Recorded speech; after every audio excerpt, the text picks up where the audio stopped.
Hello my dear student, मैं MD sir hello my dear student, मैं MD sir मैं आपके बीच में उपस्थित हूँ एक ही बहुत ही शानदार पहले सेट का क्वेश्चन नंबर 8 को लेकर। क्वेश्चन क्या है? हाइड्रोजन परमाणु के लिए ऊर्जा स्तर आरेख बनाइए। हाइड्रोजन परमाणु के लिए ऊर्जा स्तर आरेख बनाइए और इस आरेख में लाइमन, बामर, पाशन, ब्रैकेट तथा फुंड श्रेणी के संक्रमण दिखाइए। ये श्रेणियाँ स्पेक्ट्रम किस क्षेत्र में पाई जाती है? तो वैसे तो आप लोगों को पता होगा कि लाइमन श्रेणी, बामर श्रेणी, पाशन श्रेणी, ब्रैकेट श्रेणी, फुंड श्रेणी कैसे बनते हैं, उसके लिए आप लोग तो बना सकते हो। अब वैसे हम यहाँ फिगर नहीं बना रहे हैं, आप लोग खुद बना लीजिएगा। इजी क्वेश्चन है। लाइमन श्रेणी किसे कहते हैं? जब हाइड्रोजन परमाणु का उत्सर्जन संक्रमण इलेक्ट्रॉन किसी भी कक्षा से प्रथम कक्षा में आएगा तो लाइमन श्रेणी बनेगी, और जब हाइड्रोजन परमाणु का उत्सर्जन संक्रमण इलेक्ट्रॉन किसी भी कक्षा से दूसरी कक्षा में आएगी तो बामर श्रेणी बनेगी, और जब हाइड्रोजन परमाणु का उत्सर्जन संक्रमण इलेक्ट्रॉन किसी भी कक्षा से तीसरी कक्षा में आती है तो पाशन श्रेणी बनता है, और जब हाइड्रोजन परमाणु का उत्सर्जन संक्रमण इलेक्ट्रॉन चौथी कक्षा में आती है तो ब्रैकेट श्रेणी बनता है, और पांचवी कक्षा में आएगी तो फुंड श्रेणी बनेगा। ये आप लोग ग्राफ पेपर बना लीजिएगा, इजी टॉपिक है। इसी और बताते हैं, ये लाइमन श्रेणी जो है वह पराबैंगनी क्षेत्र में पाया जाता है, बामर श्रेणी जो है वह दृश्य क्षेत्र में पाया जाता है, और ये पाशन, ब्रैकेट, फुंड श्रेणी जो होते हैं वह अवरक्त क्षेत्र में पाए जाते हैं। ठीक है, किस क्षेत्र में पाए जाते हैं? अवरक्त क्षेत्र में पाए जाते हैं। तो जब हाइड्रोजन का इलेक्ट्रॉन प्रथम कक्षा में आएगा लाइमन श्रेणी, दूसरी कक्षा में आएगा बामर श्रेणी, तीसरी कक्षा में आएगा पाशन श्रेणी, चौथी कक्षा में आएगा तो ब्रैकेट श्रेणी, जब पांचवी कक्षा में आएगा तो फुंड श्रेणी का निर्माण होगा। ये आप लोग अच्छे से बना लीजिएगा। आप लोग को पढ़ाया गया होगा, आप कहीं भी पढ़े होंगे तो पढ़ाया गया होगा, बहुत अच्छी तरीके से पढ़ाया गया होगा। ठीक है, तो इसमें हम समय लेते हैं। अब क्वेश्चन नंबर इसका हम आठवें का अथवा देखेंगे। ठीक है, और आठवें का अथवा ये है, ये भी थ्योरेटिकल क्वेश्चन है, वो भी 5 नंबर में आएगा। तो यहाँ पे दिया हुआ है विद्युत चुंबकीय प्रेरण से आप क्या समझते हैं? विद्युत चुंबकीय प्रेरण संबंधी फैराडे के नियम को व्यक्त कीजिए। तो इसमें है पहला विद्युत चुंबकीय प्रेरण। तो जब किसी चुंबक तथा कुंडली के बीच आपेक्षिक गति होता है तो चुंबकीय फ्लक्स के मान में परिवर्तन होने लगता है, जिसके कारण कुंडली में एक बल उत्पन्न होता है जिसे हम प्रेरित विद्युत वाहक बल कहते हैं। यदि कुंडली बंद हो तो उसमें एक धारा बहती है जिसे प्रेरित धारा कहते हैं। इस संपूर्ण घटना को विद्युत चुंबकीय प्रेरण कहते हैं। फैराडे का 2 नियम होता है, जिसमें से प्रथम नियम है, इसके मुख्य 2 नियम होते हैं। फैराडे का प्रथम नियम, किसी बंद परिपथ के लिए प्रेरित विद्युत वाहक बल E चुंबकीय फ्लक्स के समय परिवर्तन की दर के समानुपाती होता है, यानी E समानुपाती डेल्टा फाई अपन डेल्टा टी। इस चिन्ह को हटाएंगे तो नियतांक उत्पन्न होता है, और यह नियतांक यह बताता है कि यह प्रेरित विद्युत वाहक बल जिसके कारण उत्पन्न हुआ है उसी का विरोध कर रहा है। यदि कुंडली फेरों की संख्या n हो तो यहाँ पर हम n लगा देते हैं। डेल्टा फाई का मतलब होता है फाई 2 माइनस फाई 1, उसी तरह डेल्टा टी का मतलब होता है T2 माइनस T1 लिख सकते हैं, यहाँ पर नहीं लिखा गया है। उसके बाद फैराडे का द्वितीय नियम। तो फैराडे का द्वितीय नियम क्या है? जब किसी चुंबक तथा कुंडली के बीच आपेक्षिक गति होता है तो चुंबकीय फ्लक्स के मान में परिवर्तन होने लगता है, और चुंबकीय फ्लक्स में परिवर्तन होने से प्रेरित विद्युत वाहक बल उत्पन्न हो जाता है, और यह प्रेरित विद्युत वाहक बल तभी तक उत्पन्न रहता है जब तक चुंबक तथा कुंडली के बीच आपेक्षिक गति होता है। इस नियम को लेंज का नियम भी कहते हैं।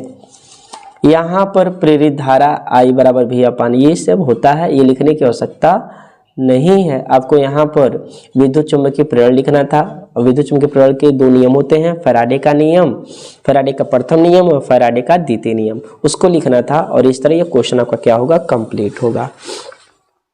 अब यहाँ पर ये जो लिखा गया है भी क्वेश्चन नंबर 8 का अथवा का ही है। अब यहाँ देखिए वही लिखा गया है, तरंगाग्र से क्या तात्पर्य है? हाइगेंस के तरंग सिद्धांत की व्याख्या करके परावर्तन के नियमों की व्याख्या करना है। तो ये भी बहुत ही शानदार क्वेश्चन है और 5 नंबर में दिया हुआ है। देखेंगे तरंगाग्र से क्या तात्पर्य है, तरंगाग्र। तरंगाग्र किसे कहते हैं? किसी माध्यम में खींचा गया ऐसा पृष्ठ जिसमें स्थित सभी कण कंपन की समान कला में होते हैं, उसे हम तरंगाग्र कहते हैं। किसी माध्यम में खींचा गया ऐसा पृष्ठ जिसमें स्थित सभी कण कंपन की समान कला में होते हैं, उसे तरंगाग्र कहते हैं। ये पूछा जाता है। हाइगेंस के तरंग सिद्धांत द्वारा परावर्तन के नियमों की व्याख्या कीजिए। इसके लिए यहाँ पर चित्र बना देना चाहिए था। चलिए बना लेते हैं। यहाँ पर ये भी क्वेश्चन इजी है। यहाँ पर एक परावर्तक तल लेते हैं, जेड डैश इसका नाम रखने वाले हैं हम। चलिए रख भी दिए, जेड है और ये आपका जेड डैश है। और यहाँ पर एक तिर्यक तरंगाग्र हम ए बी खींचेंगे, ए बी ले लिए और यहाँ से प्रकाश किरणें ऐसे आएंगे, ऐसे आके फिर से टकराएंगे, टकराने के बाद इधर नहीं आएंगे, इसी में ऐसे चली जाएंगे। ठीक है, आगे बढ़ गए। यहाँ से प्रकाश किरणें ऐसे आ रही हैं और यहाँ से प्रकाश किरणें ऐसे चली जा रही हैं। देखिए ये थोड़ा आप देख रहे होंगे, ये ऐसे खींचना है कि दोनों समांतर लगे। समांतर नहीं दिख रहा होगा लेकिन आप लोग बना लीजिएगा। यहाँ पे लंब हम डालेंगे, इस बिंदु को ये माने हैं तो इस बिंदु को हम ए डैश मानने वाले हैं और इस बिंदु को हम बी डैश मानने वाले हैं। ठीक है, इतना आप कर लेंगे। यहाँ का जो कोण होगा भाई साहब वह आई होगा और यहाँ का जो कोण होगा वह आर होगा और यहाँ पे 90 डिग्री है और यहाँ पर भी 90 डिग्री है। ठीक है, अब ये बी ए डैश जो त्रिभुज बना है ना, इसको बाहर बना लेंगे कुछ समय के लिए, छोटा सा यहीं पर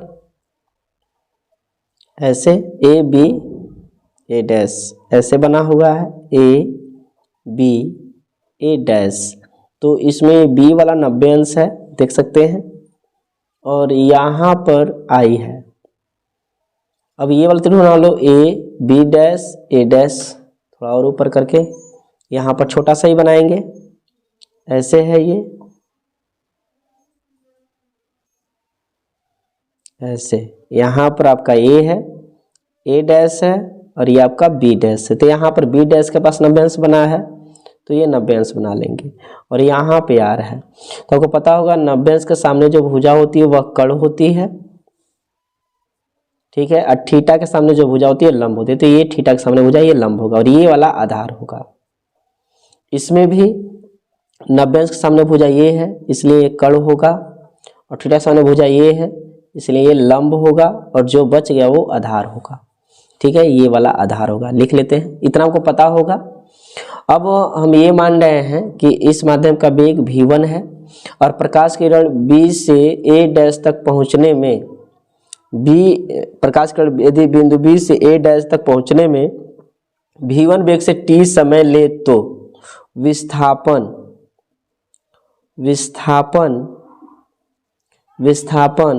BA डैश बराबर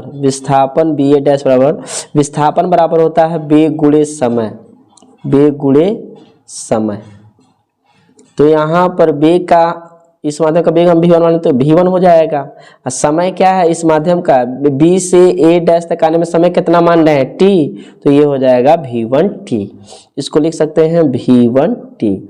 यदि इतने ही समय में प्रकाश किरण A से B डैश तक पहुंचे, यदि इतने ही समय में प्रकाश किरण A से B डैश तक पहुंचे तो विस्थापन इसका कितना होगा, विस्थापन AB डैश बराबर क्या होगा आपका, वेग गुणे समय, वेग गुणे क्या होगा, समय होगा। ठीक है, और यहाँ पर वेग का मतलब, वेग तो उसी माध्यम में है तो किसी एक माध्यम में प्रकाश का वेग नहीं बदलता, तो इसके लिए भी वेग v1 लेंगे और समय समान माने हैं तो ये भी कितना होगा, v1t होगा। ठीक है, अभी यहाँ पे देखेंगे आप, यहाँ पर हम निकालेंगे समकोण त्रिभुज ए बी ए डैश। यहाँ पे रफ जो किए हैं उस पर भी ध्यान दीजिएगा, ए बी ए डैश, समकोण त्रिभुज ए बी ए डैश में, ठीक है, ए बी ए डैश में साइन आई बराबर लंब बट्टा कर्ण होगा, लंब बट्टा कर्ण। तो साइन आई बराबर, इसमें लंब कौन है, ए बी ए डैश, यहाँ देखेंगे ए बी ए डैश में लंब आपका ये वाला है बी ए डैश लंब है तो बी ए डैश रखेंगे। कर्ण कौन है इसमें, कर्ण ये वाला है ए डैश, तो यहाँ पे हो जाएगा आपका ए डैश। तो साइन आई बराबर बी ए डैश का मान रखेंगे और बी ए डैश का मान कितना है, तो बी ए डैश यहाँ आप देख लो, बी ए डैश का मान है V1T, तो ये आपका V1T हो जाएगा और ये आपका ए डैश समीकरण नंबर 1 हो गया। फिर आगे बढ़ेंगे, ठीक है। यहाँ पे समकोण त्रिभुज, समकोण, अच्छा 2 मौलिक दिए हैं, ये किस समकोण त्रिभुज, यहाँ पर A B dash A dash, A B dash A dash में, यहाँ पे जब चलेंगे, यहाँ जब चलेंगे आप तो साइन आर लेना पड़ेगा। देखिए A B dash A dash में कोण क्या है आर, तो साइन आर हो जाएगा, लंब अपान कर्ण होगा, ठीक है। लंब इसमें कौन है, A B dash A dash में लंब ये वाला है और ये इस वाले का देख रहे होंगे ए बी डैश, कितना है ए बी डैश। फिर कर्ण रखेंगे, कर्ण कौन है इसमें, कर्ण देखेंगे यहाँ आप देखिए ए डैश, तो यहाँ आप लिखेंगे ए डैश, आप लोग भी रफ कॉपी कर लीजिएगा। यहाँ पर अब लिखते जाएंगे साइन आर बराबर लंब ए बी डैश, और ए बी डैश का मान यहाँ पर V1T है और ए डैश का मान नहीं पता है। समीकरण नंबर कितना हो जाएगा, 2 हो जाएगा। अब समीकरण 1 व समीकरण 2 में क्या करना है, आपको भाग करना है। तो समीकरण 1 भागा समीकरण 2, ठीक है। समीकरण 1 कितना है साइन आई, यहाँ आप देख सकते हो समीकरण 1 है साइन आई इतना, ये समीकरण 2 है sine i upon sine r, और बायां पक्ष से बायां भाग करना है, दाएं पक्ष में दाएं से भाग करना है। दायां पक्ष कितना है V1T अपान ए डैश भागा, दायां पक्ष भी उतना ही आ रहा है तो V1T अपान ए डैश।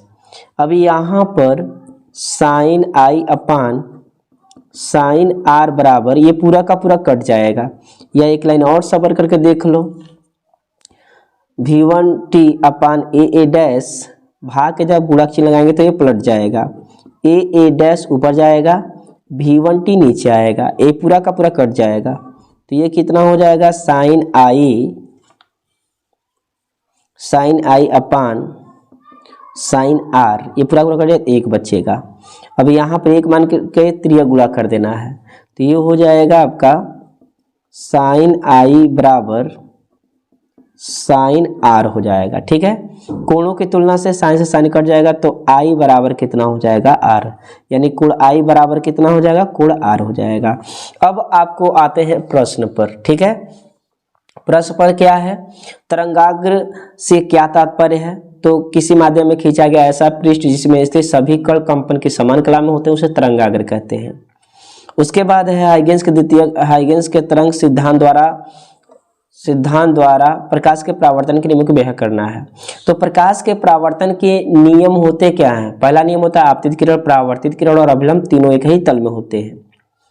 दूसरा होता है तीनों एक ही माध्यम होते हैं। दूसरा होता है कि दूसरा यह होता है कुड़ाई बराबर कुड़ार होता है।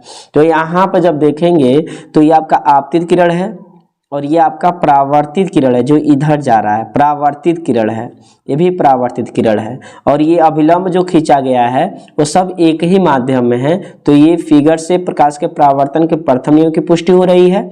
और दूसरा नियम क्या होता है कि कोण आई बराबर कोण आर होता है। तो यहाँ आप देखेंगे, यहाँ पे देखेंगे कोण आई बराबर कोण आर आया है। इस तरह यह प्रकाश के परावर्तन के नियमों की पुष्टि हो गई। अब कुछ आपको फिगर के बारे में भी लिखना होता है। तो कैसे लिखेंगे, जेड डैश एक परावर्तक पृष्ठ है जिस पर एक तिर्यक तरंगाग्र ए बी खींचा गया है, ठीक है। द्वितीयक तरंग इकाएं यदि बिंदु ए से बी डैश तक पहुंचने में v1 वेग से t समय ले तो ए बी डैश का वैल्यू कितना होगा, v1t होगा।